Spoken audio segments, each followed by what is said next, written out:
राजस्थान, ये नाम सुनते ही जहन में क्या आता है? जाहिर है, बड़े बड़े किले, महल, रेगिस्तान और राजा महाराजाओं की कहानियां। इसे राजाओं की भूमि यूं ही तो नहीं कहते, लेकिन इसकी एक और कहानी भी है।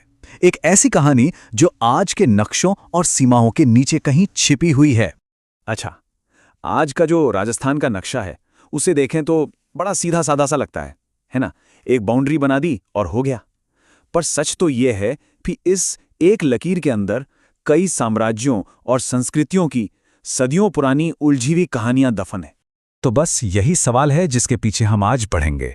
क्या हो अगर जिसे हम एक राज्य समझते हैं वो असल में कई अलग अलग ऐतिहासिक जमीनों का एक गुलदस्ता हो? चलिए इसी सवाल की तह तक चलते हैं और देखते हैं कि कैसे एक राजनीतिक इकाई के भीतर कई ऐतिहासिक पहचानें आज भी जिंदा हैं। तो चलिए शुरू करते हैं। और अपनी ये यात्रा हम शुरू करेंगे पश्चिम के विशाल सूखे इलाकों से, जहां का इतिहास भी वहां के रेत के टीलों जितना ही गहरा और विशाल है। ये देखिए जरा, नक्शे का ये जो पश्चिमी हिस्सा है, यहीं से हम अपनी खोज शुरू करने वाले हैं। ये सिर्फ रेगिस्तान नहीं है, ये जमीन कई प्राचीन सभ्यताओं का घर रही है।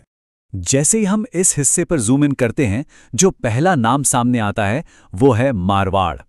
इसका मतलब है मृत्यु की भूमि, जो यहाँ के मुश्किल हालात को बयां करता है। लेकिन यही धरती राठौड़ वंश की बहादुरी की गवाह भी रही है, और आज भी यहाँ की मारवाड़ी बोली और अनोखा कल्चर इस इलाके को एक अलग पहचान देता है। अब मारवाड़ से थोड़ा सा और पश्चिम की तरफ खिसकते हैं तो हमें मरू और माड़ जैसे पुराने इलाके मिलते हैं। इनका जिक्र तो पुराने ग्रंथों में भी मिलता है। ये दिखाता है कि यह विशाल रेगिस्तान कभी वीरान नहीं था। यहाँ हमेशा से अलग अलग पहचानें और बोलियां फलती फूलती रही हैं। तो रेगिस्तान की कहानी के बाद अब रुक करते हैं पूरब की तरफ। यहाँ के हरे भरे मैदानों और उपजाऊ जमीन ने बड़े बड़े और शक्तिशाली साम्राज्यों को जन्म दिया। अब नक्शे पर हमारी नज़र टिकती है पूर्वी इलाकों पर, और देखिए यहाँ की कहानी रेगिस्तान से कितनी अलग है। यहाँ नदियों ने, हरियाली ने एक बिल्कुल अलग तरह के इतिहास और संस्कृति को गढ़ा है। ये है ढूंढाड़। आज का जो जयपुर और उसके आसपास का इलाका है वो इसी में आता है। ये कछवाहा राजपूतों का गढ़ हुआ करता था। और हाँ, दाल बाटी चूरमा जैसा जो मज़ेदार खाना है वो भी तो यहीं की देन है। और ढूंढाड़ से सटा हुआ है मेवात का इलाका। ये जगह कह सकते हैं एक कल्चरल हॉटस्पॉट रही है। एक ऐसा चौराहा जहां कई संस्कृतियां आकर मिलीं और एक बिल्कुल अनोखी मेवाती पहचान बनाई, जो आज भी वहां के संगीत और परंपराओं में जिंदा है। तो पश्चिम हो गया, पूरब हो गया, अब चलते हैं अपनी यात्रा के आखिरी पड़ाव पर, राजस्थान के ऊबड़-खाबड़ दक्षिणी और दक्षिण पूर्वी पहाड़ी इलाकों की तरफ। तो अब हम आ गए हैं नक्शे के दक्षिणी हिस्से में, और यहां पर छाई हुई हैं अरावली की शानदार पहाड़ियां।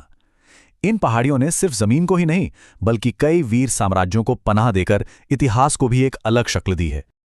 और यहां इन पहाड़ियों के बीच बसा है मेवाड़ का वो गौरवशाली साम्राज्य, महाराणा प्रताप जैसे शूरवीरों की धरती, जिसकी पहचान ही उसकी आजादी और स्वाभिमान से है। इसका इतिहास तो राजस्थान की वीरता का दूसरा नाम है। और मेवाड़ के आसपास देखें तो हमें वागड़ और हाड़ौती के इलाके भी नजर आते हैं। दक्षिण में वागड़ अपनी भील जनजाति की अनूठी संस्कृति के लिए जाना जाता है, तो वहीं दक्षिण पूर्व का हाड़ौती इलाका अपने किलों और कोटा बूंदी की खास पेंटिंग स्टाइल के लिए मशहूर है। तो ये थी हमारी एक छोटी सी यात्रा पूरे राजस्थान के ऐतिहासिक इलाकों से होकर। अब इन सारे टुकड़ों को जरा जोड़कर देखते हैं कि आखिर ये पूरी तस्वीर दिखती कैसी है। तो देखिए, बात यह है कि आज का जो राजस्थान है वो सिर्फ एक राज्य नहीं है। असल में ये मारवाड़, मेवाड़, ढूंढाड़ जैसे कई पुराने और जिंदा कल्चर का एक खूबसूरत गुलदस्ता है। हर हिस्से की अपनी विरासत है, अपनी बोली है और अपनी पहचान है। तो ये रही हमारी पूरी यात्रा, बस एक नज़र में, पश्चिम के रेगिस्तान से लेकर पूरब के मैदानों और दक्षिण की पहाड़ियों तक। याद रखिए, ये सिर्फ पुराने नाम नहीं हैं, ये आज भी जिंदा हैं, बोलियों में, खाने में, रिवाजों में, और ये सब मिलकर बताते हैं कि हर इलाके की अपनी एक अलग कहानी है। और अंत में यही सारी अलग अलग ज़मीनें, इनकी अपनी अपनी कहानियां मिलकर वो शानदार विरासत बनाती हैं जिसे आज हम राजस्थान कहते हैं।